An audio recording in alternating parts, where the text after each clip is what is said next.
10월 28일 목요일, 오늘의 말씀은 출애굽기 37장 1절부터 21절까지의 말씀입니다. 우리 함께 봉독하도록 하겠습니다. 그들은 여호와께서 모세에게 명령하신 대로 청색, 자색, 홍색 실로 성소에서 섬길 때 입을 정교한 옷을 만들고 또 아론을 위해 거룩한 옷을 만들었더라. 그는 또 금실과 청색, 자색, 홍색 실과 가늘게 꼰 배실로 에봇을 만들었으되 금을 얇게 쳐서 오려서 실을 만들어 청색, 자색, 홍색 실과 가는 배실에 섞어 정교하게 짜고 에봇에는 어깨바지를 만들어 그 두 끝에 달아 서로 연결되게 하고 에봇 위에 에봇을 매는 띠를 에봇과 같은 모양으로 금실과 청색, 자색, 홍색 실과 가늘게 꼰 배실로 에봇에 붙여 짰으니 여호와께서 모세에게 명령하신 대로 하였더라.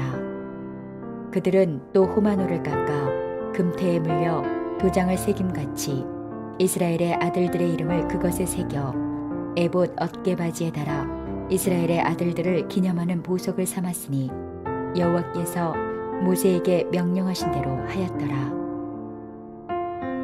그가 또 흉패를 정교하게 짜되 에봇과 같은 모양으로 금실과 청색, 자색, 홍색 실과 가늘게 꼰 배실로 하였으니 그것의 길이가 한 뼘, 너비가 한 뼘으로 네모가 반듯하고 두 겹이며 그것에 네 줄 보석을 물렸으니 곧 홍보석, 황옥, 녹주옥이 첫 줄이요 둘째 줄은 석류석, 남보석, 홍만호요 셋째 줄은 호박, 백만호, 자수정이요 넷째 줄은 녹보석, 호만호, 벽옥이라 다 금태에 물렸으니 이 보석들은 이스라엘의 아들들의 이름 곧 그들의 이름대로 12이라. 도장을 새김같이 그 12지파에 각 이름을 새겼으며 그들이 또 순금으로 녹군처럼 사슬을 따아 흉패에 붙이고 또 금태 둘과 금고리 둘을 만들어 그 두 고리를 흉패 두 끝에 달고 그 따은 두 금사슬을 흉패 끝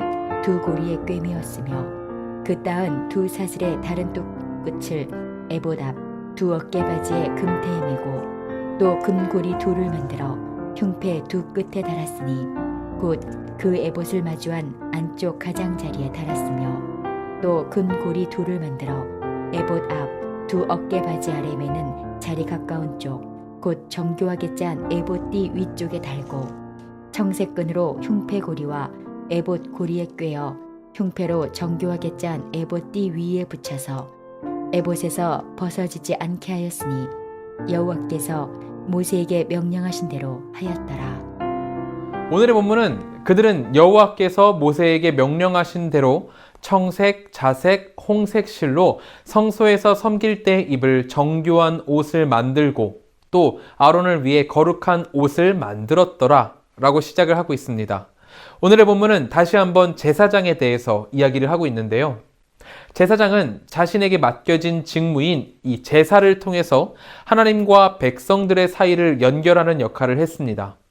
하나님께로는 향기로운 제사물을 바치고 백성들에게는 제사를 통해 죄의 진노를 풀고 하나님과 화목할 수 있도록 했죠.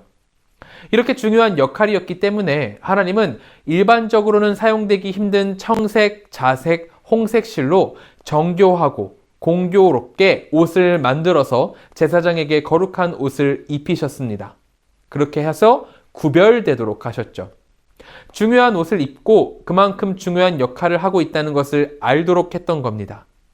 그런데 우리가 알아야 할 것은 이렇게 중요한 역할인 제사장의 역할을 언약 백성인 우리 또한 이어받았다는 것입니다. 우리는 예수 그리스도로 인해서 이 위대한 역할을 수여받게 되었죠. 그리고 더 복된 것은 예수님 이후 확장된 새 언약은 구약의 옛 언약과는 비교할 수 없을 정도로 구체적이고 확장되어 있다는 것입니다. 구약 시대의 백성들은 예수 그리스도를 모형으로 추측할 수밖에 없었고 제사를 통해서 하나님 나라를 간접적으로 경험할 수밖에 없었습니다. 하지만 지금 우리는 예수 그리스도를 영적인 눈을 열어 직접 바라보고 예수님의 보혈을 통해서 하나님 나라를 직접적으로 살아가고 있습니다. 하나님께서는 이 새 언약을 받은 우리를 거룩한 나라이며 왕 같은 제사장이라고 부르신다는 겁니다. 베드로전서 2장 9절은 이렇게 말씀합니다. 그러나 너희는 택하신 족속이요 왕 같은 제사장들이요 거룩한 나라요 그의 소유된 백성이니 이는 너희를 어두운 데서 불러내어 그의 기이한 빛에 들어가게 하시니에 아름다운 덕을 선포하게 하려 하심이라. 하나님은 우리를 어두운 데서 불러내어 주님의 기이한 빛에 들어가게 허락하셨습니다. 그리고 그는 택하신 족속, 왕 같은 제사장이며 거룩한 나라요 그의 소유가 된 백성이라 말씀을 하시죠. 그러므로 구약의 제사장이 하나님과 백성들의 중간에서 연결하는 역할을 했듯이 우리는 이 세상을 주님과 연결하는 왕 같은 제사장의 역할을 감당해야 합니다. 믿음의 고백과 신실한 삶을 통해서 하나님에게서 나오는 구원의 물을 세상에 흘려보내고 언약 밖에 있는 사람들을 하나님께 이끄는 역할을 감당해야 한다는 거죠. 그리고 우리가 모인 교회는 죄로 얼룩진 세상을 회복하는 하나님 나라의 통로입니다. 이 정체성이야말로 우리를 세상과 구별하는 중요한 진리인 것이죠. 오늘 이 아침 함께 말씀을 묵상하는 우리 성도님들께 이 정체성이 함께하기를 소망합니다. 우리의 정체성이 점점 더 희미해져가는 이 때에 내가 누구인지, 우리 교회가 어떤 곳인지를 기억하려는 노력이 필요합니다. 세상과 구별되어 빛으로서의 삶을 감당해야 하는데 세상과 동화되어 빛을 잃어가고 있는 우리의 모습은 너무나도 안타까운 모습입니다. 하나님은 우리를 무엇보다 귀한 왕으로 세우시고 제사장으로 세우시는데 우리 스스로 그 모든 직책들을 내려놓고 세상과 동화되고 있는 모습이니까요. 세상은 우리에게 계속해서 말을 합니다. 너희들이 가지고 있는 그 무거운 직책들 다 내려놓고 우리와 같이 자유해봐. 즐기면서 살아봐. 진짜 자유가 여기 있어. 이렇게 말을 합니다. 하지만 그 모든 것들을 내려놓으면, 세상이 말하는 대로 그 모든 것들을 내려놓으면 우리는 그렇게 자유로울 수 있을까요? 절대로 그렇지 않을 것입니다. 우리가 이 모든 것들을 내려놓고 우리가 다시 돌아갈 곳은 오직 종의 위치밖에 없습니다. 자유를 얻고 큰 즐거움을 얻을 것 같지만 사실 그 길의 끝에는 결국 모든 것을 잃어버린 종의 모습밖에 남지 않는 거죠. 혹시 우리의 왕 같은 제사장의 직무가 힘들고 어렵게 느껴지십니까? 그것은 세상의 기준으로 우리를 봤을 때 느껴지는 어려움입니다. 하나님의 기준으로 하나님을 사랑하는 마음으로 이 직책들을 감당해 나갈 때 우리는 매일매일을 채우시는 하나님의 은혜, 그 은혜로 충분히 감당할 힘을 얻게 됩니다. 그러므로 오직 하나님의 기준으로 하나님께서 나에게 부여하신 이 직책을 잘 감당해 나아가는 우리 모두가 되기를 소망합니다. 우리가 이 직책을 굳게 붙잡고 나아갈 때 세상 속에서 구별되어 살아가게 되고 세상에 하나님의 빛을 보이며 정화의 직책을 감당해내는 우리가 될 것입니다. 이 모든 것이 어렵게 느껴질 수는 있습니다. 하지만 오늘 본문에 보면은 하나님께서는 주님을 섬길 대제사장의 거룩한 옷을 만들게 하시고 특별히 에봇, 흉패에다가 12보석을 달게 하신 것을 보게 됩니다. 이 12보석에 이스라엘 12지파의 이름을 새기게 하셨죠. 이것이 무엇을 의미하는 거냐면 대제사장이 하나님께로 나아갈 때마다 언약 백성을 영적으로 모두 이끌고 하나님 앞으로 나아간다는 묘사를 하고 있는 겁니다. 하나님께서는 대제사장뿐만이 아니라 12지파 모든 언약 백성의 이름을 기억하시고 그들을 사랑하신다는 것을 지금 비유로 보여주고 계신 거죠. 이렇게 언약 백성을 사랑하시는 하나님께서는 지금도 마찬가지로 우리 한 사람 한 사람을 사랑하십니다. 우리 한 사람 한 사람의 이름을 기억하고 계시죠. 우리를 사랑하시는 하나님은 우리 이름을 하나님 품에 품으시며 보석 위에 지파의 이름을 쓰듯이 하나님의 눈과 마음에 직접 새기시며 기억하시는 하나님이십니다.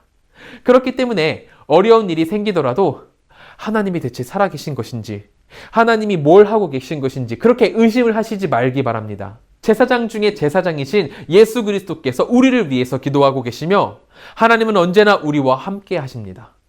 불꽃과 같이 독수리와 같은 눈동자로 우리를 지키시고 보호하고 계시죠. 그러므로 의심하지 말고 우리에게 맡겨진 직책들을 이 세상에서 잘 감당해 나가면서 구별된 삶, 그리고 세상을 하나님과 연결하는 삶을 사는 우리 모두가 되기를 소망합니다. 우리가 그렇게 그 모든 것들을 감당하며 나아갈 때 하나님께서 매일매일을 더 큰 은혜로 채워주실 것입니다. 이것을 기대하며 함께 기도하도록 하겠습니다. 우리 이 시간 같이 기도하실 때에는 첫째로 하나님께서 맡기신 제사장의 역할을 잘 감당하며 살아가는 우리가 되도록 기도해 주시기 바랍니다. 두 번째로는 한국과 세계를 위해서 기도하길 소망합니다. 정치, 경제, 문화, 그리고 코로나 가운데 주님의 큰 회복이 임하기를 같이 기도해 주시기 바랍니다. 셋째로는 니제리아의 손영희 선교사님을 위해서 기도하겠습니다. 어제 수요일 손영희 선교사님이 니제리아로 돌아가셨는데 한국에서의 안식년을 마무리하고 선교지로 복귀하는 그 모든 과정이 평안하게 준비되도록 기도해 주시기 바랍니다. 또한 재봉학교 아이들을 주님의 사랑으로 잘 섬길 수 있도록 기도해 주시고 니제르 땅에 주님의 특별한 은혜와 사랑이 풍성히 임하도록 같이 기도해 주시기 바랍니다. 우리 시간 같이 기도하도록 하겠습니다.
제가 기도함으로 마치도록 하겠습니다.